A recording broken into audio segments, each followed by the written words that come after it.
আল্লাহ সর্বপ্রথম কি সৃষ্টি করেছিলেন আর কোথায় বা তিনি তার আরশকে স্থাপন করেছিলেন? আসুন আজ আমরা পবিত্র কোরআন ও হাদিসের আলোকে সৃষ্টির সেই প্রথম অধ্যায়ে ফিরে যাই। আমাদের প্রিয় নবী হযরত মুহাম্মদ সাল্লাল্লাহু আলাইহি ওয়াসাল্লাম বলেছেন, আল্লাহ সর্বপ্রথম যা সৃষ্টি করেছেন তা হলো কলম। এই কলম কোনো সাধারণ কলম নয়, এর দৈর্ঘ্য আসমান ও জমিনের মধ্যবর্তী দূরত্বের সমান। কলমকে সৃষ্টি করার পর আল্লাহ তাকে আদেশ করলেন, লেখো। কলম আল্লাহর আরশের সামনে দাঁড়িয়ে অত্যন্ত বিনয়ের সাথে জিজ্ঞেস করল, হে আমার রব, আমি কি লিখব? আল্লাহ বললেন, লা ইলাহা ইল্লাল্লাহ, আল্লাহ ছাড়া কোনো উপাস্য নেই, এই কালিমাটি লেখো। তখন কলম আল্লাহর একত্ববাদের এই মহান বাণীটি লিখতে শুরু করল। বর্ণনায় এসেছে, কলম 1000 বছর ধরে শুধু এই কালিমাটিই লিখতে থাকলো। 1000 বছর পর আল্লাহ আবার কলমকে বললেন, লেখো। কলম আবার জিজ্ঞেস করল, হে আমার রব, আমি আর কি লিখব? আল্লাহ বললেন, লেখো মুহাম্মাদুর রাসূলুল্লাহ, মুহাম্মদ আল্লাহর রাসূল, এই নামটি লেখো। কলম যখন এই নামটি লিখল তখন সে অবাক হয়ে জিজ্ঞেস করল, হে আমার রব, এই মুহাম্মদ কে, যার নাম আপনি আপনার নামের সাথে যুক্ত করেছেন? আল্লাহ উত্তর দিলেন, হে কলম, আদব রক্ষা করো, ইনি হলেন আমার হাবিব। যদি আমি তাকে সৃষ্টি না করতাম তবে আমি তোমাকে সৃষ্টি করতাম না। আমি আসমান, জমিন, আরশ, কুরসি কিছুই সৃষ্টি করতাম না। এই কথোপকথনের পর আল্লাহ কলমকে আবার নির্দেশ দিলেন, লেখো। কলম জিজ্ঞেস করল, হে আল্লাহ, আমি এখন কি লিখব? আল্লাহ বললেন, লেখো, কিয়ামত পর্যন্ত যা কিছু ঘটবে সব কিছু লিখে রাখো।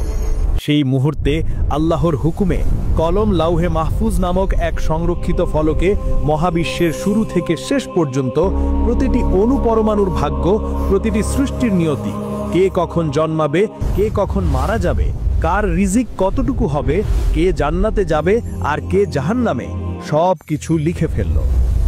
এই লাউহে মাহফুজ হল আল্লাহর জ্ঞানের এক ভাণ্ডার, যা কারো পক্ষে পরিবর্তন করা সম্ভব নয়। এই প্রাথমিক সৃষ্টিগুলোর পর এবং আসমান জমিন সৃষ্টির আগেই আল্লাহ তার ইবাদত এবং এই বিশাল মহাবিশ্ব পরিচালনার জন্য এক বিশেষ আলোর তরি সৃষ্টিকে তৈরি করলেন, ফেরেশতাদের। নাবিজি বলেছেন, ফেরেশতাদেরকে নূর বা আলো থেকে সৃষ্টি করা হয়েছে।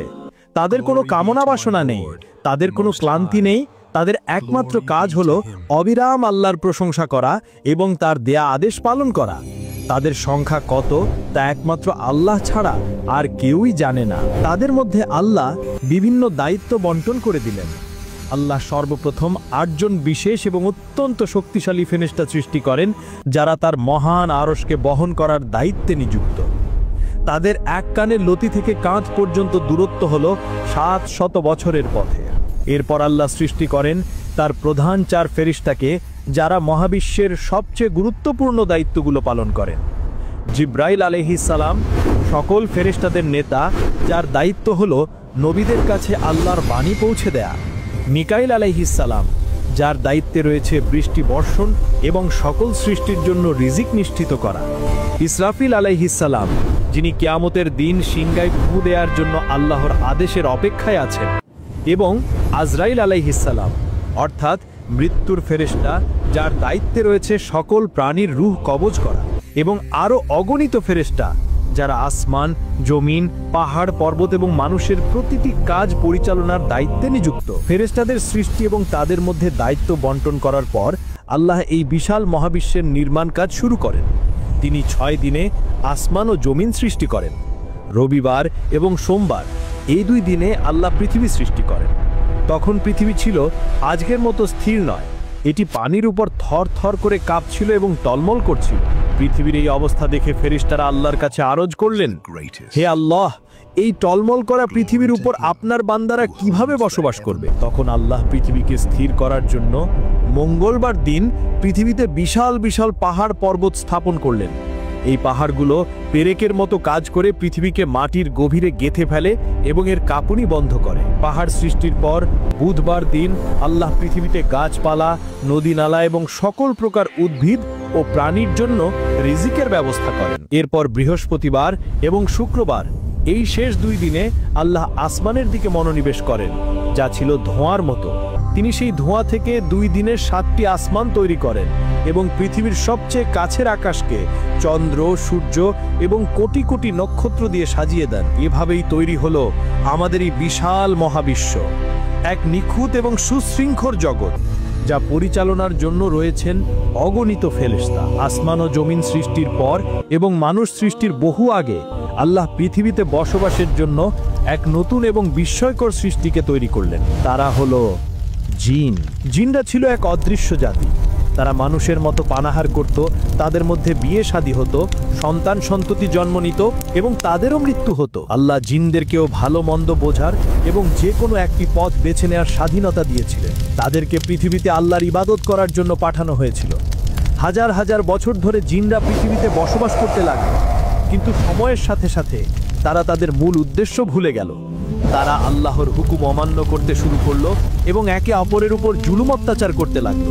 তাদের মধ্যে হিংসা, অহংকার এবং ক্ষমতার লোভ এতটাই বেড়ে গেল যে তারা একে অপরের সাথে ভয়ঙ্কর যুদ্ধে এবং রক্তারক্তিতে লিপ্ত হলো।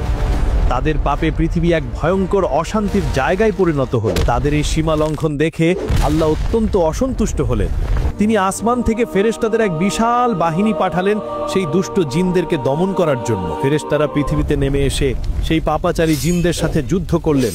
তারা বেশিরভাগ জিনকে হত্যা করলেন এবং বাকিদের তাড়িয়ে সমুদ্রের গভীরে এবং দূর দূরান্তের দ্বীপগুলোতে পাঠিয়ে দিলেন। সেই যুদ্ধের সময় ফেরেশতারা দেখলেন জিনদের মধ্যে এক ছোট্ট শিশু রয়েছে যা অন্যদের চেয়ে ভিন্ন ছিল। তার নাম ছিল আজাজিল। সে ছিল অত্যন্ত সুন্দর এবং তার মধ্যে জ্ঞানের এক বিশেষ প্রতিভা ছিল। ফেরেশতারা তাকে দয়া করে হত্যা না করে আল্লাহর হুকুমে তাকে সাথে করে আসমানে নিয়ে গেলেন। আসমানে ফেরেশতাদের সাথে থেকে আজাজিল আল্লাহর ইবাদতে নিজেকে এমনভাবে ডুবিয়ে দিল যে তার জ্ঞান এবং মর্যাদা দিনে দিনে বাড়তেই থাকলো। সে হাজার হাজার বছর ধরে এত ইবাদত করলো যে তার ইবাদতের খ্যাতির সকল ফেরেশতাদের ছাড়িয়ে গেল। আল্লাহ তার ইবাদতে খুশি হয়ে তাকে সম্মানিত করলেন। তাকে প্রথম আসমানের নেতা বানিয়ে দেয়া হলো। এরপর দ্বিতীয়, তৃতীয়, এভাবে সে সকল আসমানের ফেরেশতাদের নেতা এবং শিক্ষকের মর্যাদা লাভ করল। তার নতুন নাম হলো ইবলিস। সে এতটাই সম্মানিত ছিল যে আল্লাহর আরশের চারপাশে যে মহান ফেরেশতারা থাকেন তাদের সাথেও তার ওঠা বসা ছিল। কিন্তু তার অন্তরের গভীরে তার সেই আগুনের তৈরি অহংকার তখনও লুকিয়ে ছিল। পৃথিবীকে জিনদের বিপর্যয় থেকে মুক্ত করার পর আল্লাহ ফেরেশতাদের একত্রিত করলেন এবং তার সেই ঐতিহাসিক ঘোষণাটি দিলেন। তিনি বললেন, আমি পৃথিবীতে একজন খলিফা বানাতে চলেছি। এই ঘোষণা শোনার সাথে সাথেই ফেরেশতাদের মনে জিনদের সেই ভয়ঙ্কর রক্তারক্তির স্মৃতি ভেসে উঠল। তারা অত্যন্ত বিনয়ের সাথে জিজ্ঞেস করলেন, হে আমাদের রব, আপনি কি পৃথিবীতে এমন কাউকে বানাবেন যে সেখানে গিয়ে আবার অশান্তি সৃষ্টি করবে আর একে অপরের সাথে রক্তপাত করবে? অথচ আমরা তো সব সময় আপনার প্রশংসা এবং পবিত্রতা বর্ণনা করছি। আল্লাহ উত্তর দিলেন, নিশ্চয় আমি যা জানি তোমরা তা জানো না। এই একটি বাক্যই আল্লাহ বুঝিয়ে দিলেন যে তিনি এমন এক জাতিকে সৃষ্টি করতে চলেছেন যার মর্যাদা এবং উদ্দেশ্য হবে ফেরেশতাদের ধারণারও বাইরে। তারপর শুরু হলো মানব জাতির প্রথম সদস্যকে তৈরি করার সেই ঐতিহাসিক প্রক্রিয়া। আল্লাহ প্রথমে হযরত জিব্রাইল আলাইহিস সালামকে পৃথিবীতে পাঠালেন মাটি সংগ্রহ করার জন্য। হযরত জিব্রাইল আলাইহিস সালাম যখন পৃথিবীতে এসে মাটি তুলতে গেলেন তখন জমিন আল্লাহর কাছে ফরিয়াদ করে বলল, হে জিব্রাইল, আমি আল্লাহর নামে তোমার কাছে আশ্রয় চাই। তুমি আমার শরীর থেকে মাটি নিও না, যা দিয়ে এমন এক জাতি তৈরি হবে যা হয়তো পৃথিবীতে গিয়ে আল্লাহর অবাধ্য হবে এবং জাহান্নামের আগুনে জ্বলবে। জমিনের এই হাকতি শুনে হযরত জিব্রাইল আলাইহিস সালামের মনে মায়া হলো এবং তিনিও খালি হাতে আল্লাহর কাছে ফিরে গেলেন। এরপর আল্লাহ হযরত মিকাইল আলাইহিস সালামকে পাঠালেন। তিনিও যখন পৃথিবীতে এসে মাটি তুলতে গেলেন তখন জমিন তার কাছেও একই রকম ফরিয়াদ করল। তার মনেও দয়া হলো এবং তিনিও খালি হাতে ফিরে গেলেন। অবশেষে আল্লাহ পাঠালেন মৃত্যুর ফেরেশতা হযরত আজরাইল আলাইহিস সালামকে, যার অন্তর ছিল আল্লাহর আদেশের প্রতি অত্যন্ত কঠোর। তিনি যখন পৃথিবীতে এসে মাটি তুলতে গেলেন তখন জমিন তার কাছে আল্লাহর নামে ফরিয়াদ করল, কিন্তু আজরাইল আলাইহিস সালাম উত্তর দিলেন, আমিও আল্লাহর নামে আশ্রয় চাই। তার হুকুম অমান্য করে খালি হাতে ফিরে যাওয়া থেকে আমি আল্লাহর আদেশ পালন করতে এসেছি। এই বলে তিনি জমিনের কোনো আকুতি না শুনে পৃথিবীর বিভিন্ন প্রান্ত থেকে বিভিন্ন ধরনের মাটি সংগ্রহ করলেন। কোথাও থেকে কালো মাটি, কোথাও থেকে সাদা, কোথাও থেকে লাল, কোথাও থেকে নরম মাটি, আবার কোথাও থেকে শক্ত মাটি। এই বিভিন্ন রঙের মাটির কারণেই পৃথিবীতে মানুষের গায়ের রং এবং স্বভাব চরিত্র ভিন্ন ভিন্ন হয়। এরপর সেই মাটিগুলোকে জান্নাতের পানিতে মেশানো হলো। দীর্ঘ সময় ধরে সেই মাটির মিশ্রণটিকে একটি নির্দিষ্ট অবস্থায় রাখা হলো, যতক্ষণ না তা শুকিয়ে কাদার মতো হলো। এরপর শুরু হলো সেই ঐতিহাসিক মুহূর্ত। স্বয়ং আল্লাহ তার দুই পবিত্র হাত দিয়ে সেই মাটি দিয়ে হযরত আদম আলাইহিস সালামের এক সুন্দর মানবাকৃতির মূর্তি তৈরি করলেন। দীর্ঘ 40 বছর ধরে সেই নিষ্প্রাণ মাটির মূর্তিটি জান্নাতের এক জায়গায় পড়ে রইল। সেই সময়ে ফেরেশতারা সেই মূর্তির পাশ দিয়ে যাওয়ার সময় অবাক হয়ে দেখতেন এবং আল্লাহর সৃষ্টির প্রশংসা করতেন। কিন্তু একজন ছিল যে এই মাটির মূর্তিকে দেখে হিংসা এবং অহংকারে জ্বলে পুড়ে যাচ্ছিল।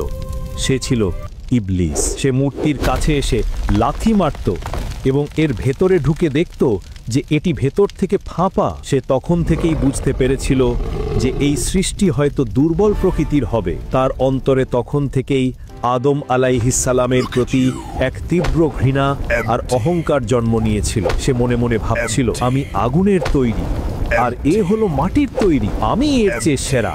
অবশেষে সেই 40 বছর পর আল্লাহ সেই নিষ্প্রাণ মাটির মূর্তিটিতে তার পক্ষ থেকে রূহ বা আত্মা ফুঁকে দিলেন।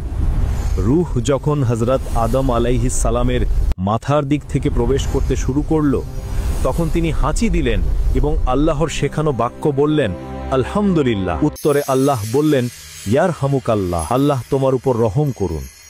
এটাই ছিল মানব ইতিহাসের প্রথম কথোপকথন। রূহ যখন তার সারা শরীরে ছড়িয়ে পড়ল, তখন নিষ্প্রাণ মাটির মূর্তিটি হয়ে উঠল এক জীবন্ত রক্তমাংসের মানুষ, আমাদের আদি পিতা হযরত আদম আলাইহিস সালাম। আল্লাহ আদম আলাইহিস সালামকে সকল বস্তুর নাম এবং জ্ঞান শিখিয়ে দিলেন, যা তিনি ফেরেশতাদেরও শেখাননি। এরপর তিনি ফেরেশতাদের সামনে সেই বস্তুগুলো পেশ করে বললেন, যদি তোমরা তোমাদের কথায় সত্যবাদী হও তবে আমাকে এই বস্তুগুলোর নাম বলো। ফেরেশতারা অত্যন্ত বিনয়ের সাথে উত্তর দিলেন, হে আল্লাহ, আপনি পবিত্র, আপনি আমাদের যা শিখিয়েছেন তার বাইরে আমাদের কোনো জ্ঞান নেই। নিশ্চয়ই আপনি সর্বজ্ঞানী, সর্বশ্রেষ্ঠ প্রজ্ঞাময়। তখন আল্লাহ আদম আলাইহিস সালামকে বললেন, হে আদম, তুমি তাদের এই বস্তুগুলোর নাম বলে দাও।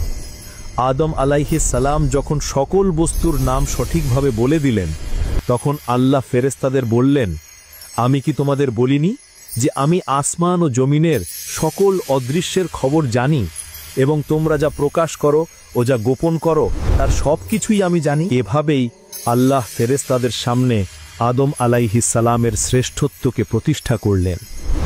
এরপর তিনি তার আরশের সামনে উপস্থিত সকল ফেরেশতা এবং জিনদের নেতা ইবলিসকে একত্রিত করলেন এবং এক চূড়ান্ত নির্দেশ দিলেন, তোমরা আদমকে সেজদা করো। আল্লাহর নির্দেশ পাওয়া মাত্রই সকল ফেরেশতা বিন্দু পরিমাণ দ্বিধা না করে সাথে সাথে সেজদায় লুটিয়ে পড়লেন, একজন ছাড়া, সে ছিল ইবলিস। আল্লাহ, যিনি সবকিছুই জানেন, তিনি ইবলিসকে তার ভুলের গভীরতা বোঝানোর জন্য জিজ্ঞেস করলেন, হে ইবলিস, আমি যখন তোমাকে নির্দেশ দিলাম তখন কোন জিনিস তোমাকে সেজদা করতে বাধা দিল? তখন ইবলিস তার অন্তরের সমস্ত ঘৃণা আর অহংকারকে প্রকাশ করে উত্তর দিল, আমি তার চেয়ে সেরা। আমি আগুনের তৈরি সৃষ্টি হয়ে কেন মাটির তৈরি সৃষ্টিকে সেজদা করব? এই একটা বাক্যই ছিল তার ধ্বংসের কারণ। তার অহংকার তাকে আল্লাহর হুকুম অমান্য করতে বাধ্য করল। আল্লাহর ক্রোধ জ্বলে উঠল। তিনি বললেন, বেরিয়ে যা এখান থেকে, তুই হলি বিতাড়িত এবং অভিশপ্ত, তোর উপর আমার লানাত থাকবে কিয়ামত পর্যন্ত। হাজার হাজার বছর ধরে আল্লাহর ইবাদত করে যে ইবলিস সর্বোচ্চ মর্যাদা পেয়েছিল, সে এক মুহূর্তের অহংকারের কারণে চিরদিনের জন্য অভিশপ্ত হয়ে গেল। তখন তার অন্তরে অনুশোচনার বদলে জন্ম নিল মানবজাতির প্রতি এক তীব্র প্রতিশোধের আগুন। সে আল্লাহর কাছে একটি সুযোগ চাইল। সে বলল, হে আমার রব, তাহলে আমাকে কিয়ামত পর্যন্ত বেঁচে থাকার সুযোগ দিন। আল্লাহ বললেন, তোকে সেই সুযোগ দেওয়া হলো। সুযোগ পাওয়ার পর সে আল্লাহকে চ্যালেঞ্জ করে তার চূড়ান্ত এবং ভয়ঙ্কর শপথটি ঘোষণা করল। সে বলল, আমি শপথ করছি যে আদমের কারণে আমি আজ পথভ্রষ্ট এবং অভিশপ্ত হলাম, আমি শপথ করছি, আমি এই মানুষগুলোকে বিভ্রান্ত করার জন্য তাদের সোজা পথের উপর ফাঁদ পেতে বসে থাকব। আমি তাদের কাছে আসব, তাদের সামনে থেকে, তাদের পেছন থেকে, তাদের ডান দিক থেকে এবং তাদের বাম দিক থেকে। আমি তাদের মনে লোভ, হিংসা, অহংকার আর অশ্লীলতার বীজ বুনে দেব। আমি দুনিয়াকে তাদের চোখে এত সুন্দর আর আকর্ষণীয় করে তুলে ধরব যে তারা আখিরাতকে ভুলে যাবে। আর আপনি তাদের বেশিরভাগকেই আপনার শুকরিয়া আদায়কারী বা কৃতজ্ঞ বান্দা হিসেবে পাবেন না। মহান আল্লাহ, যিনি সবকিছুই জানেন, তিনি তার এই চ্যালেঞ্জ গ্রহণ করলেন। তিনি উত্তর দিলেন, বেরিয়ে যায় এখান থেকে, তোর এবং তোর অনুসারীদের, অর্থাৎ যেই তোর পথ অনুসরণ করবে তাদের সবাইকে দিয়ে আমি অবশ্যই জাহান্নাম পূর্ণ করব। কিন্তু মনে রাখিস, আমার খাঁটি বান্দাদের উপর তোর কোনো ক্ষমতা থাকবে না। এভাবেই শুরু হলো মানবজাতি এবং শয়তানের মধ্যকার চিরস্থায়ী এক লড়াইয়ের, যে লড়াই আজও আমাদের প্রত্যেকের জীবনের প্রতিটি মুহূর্তে চলছে। আল্লাহ হযরত আদম আলাইহিস সালামকে জান্নাতে থাকার অনুমতি দিলেন। জান্নাত হলো এমন এক শান্তির জায়গা যার সৌন্দর্য এবং নিয়ামত মানুষ কখনো কল্পনাও করতে পারবে না। কিন্তু সেই বিশাল জান্নাতে এত নিয়ামতের মাঝেও আদম আলাইহিস সালাম একাকিত্ব অনুভব করছিলেন। তার মনে হচ্ছিল যেন তার একজন সঙ্গীর প্রয়োজন, যার সাথে তিনি কথা বলতে পারেন, যার কাছে তিনি শান্তি খুঁজে পেতে পারেন। এই তার একাকিত্ব দূর করার জন্য আল্লাহ এক আশ্চর্য এবং সুন্দর ঘটনা ঘটালেন। যখন আদম আলাইহিস সালাম ঘুমিয়েছিলেন, তখন আল্লাহ তার বাম পাজরের একটি বাঁকা হাড় থেকে তার সঙ্গিনী হযরত হাওয়া আলাইহিস সালামকে সৃষ্টি করলেন। ঘুম থেকে উঠে আদম আলাইহিস সালাম তার পাশে অপূর্ব সুন্দর একজন নারীকে বসে থাকতে দেখে অবাক হলেন। তিনি জিজ্ঞেস করলেন, তুমি কে? তিনি অত্যন্ত মিষ্টি সুরে উত্তর দিলেন, আমি একজন নারী। আদম আলাইহিস সালাম জিজ্ঞেস করলেন, তোমাকে কেন সৃষ্টি করা হয়েছে? তিনি উত্তর দিলেন, যাতে আপনি আমার কাছে শান্তি খুঁজে পান। এভাবেই শুরু হলো পৃথিবীর প্রথম মানব মানবীর ভালোবাসার গল্প। তারা দুজনে জান্নাতে পরম শান্তিতে বসবাস করতে লাগলেন। সেখানে কোনো চিন্তা ছিল না, কোনো দুঃখ ছিল না, কোনো ক্ষুধা বা ক্লান্তি ছিল না। তারা যা চাইতেন তাই পেতেন। জান্নাতের পাখিরা তাদের জন্য গান গাইত, নহরগুলো তাদের জন্য বয়ে যেত। আল্লাহ তাদের দুজনকে বললেন, তোমরা দুজনে এই জান্নাতে যেখানে ইচ্ছা ঘুরে বেড়াও, যা ইচ্ছা খাও, কিন্তু ওই যে একটি গাছ দেখছো, ওই গাছটির কাছেও যেও না এবং এর ফল খেও না। যদি তোমরা তা করো, তাহলে তোমরা নিজেদের উপর অত্যাচারীদের অন্তর্ভুক্ত হয়ে যাবে। জান্নাতের অফুরন্ত সুখের মাঝেও তাদের জন্য ছিল একমাত্র নিষেধাজ্ঞা, একমাত্র পরীক্ষা।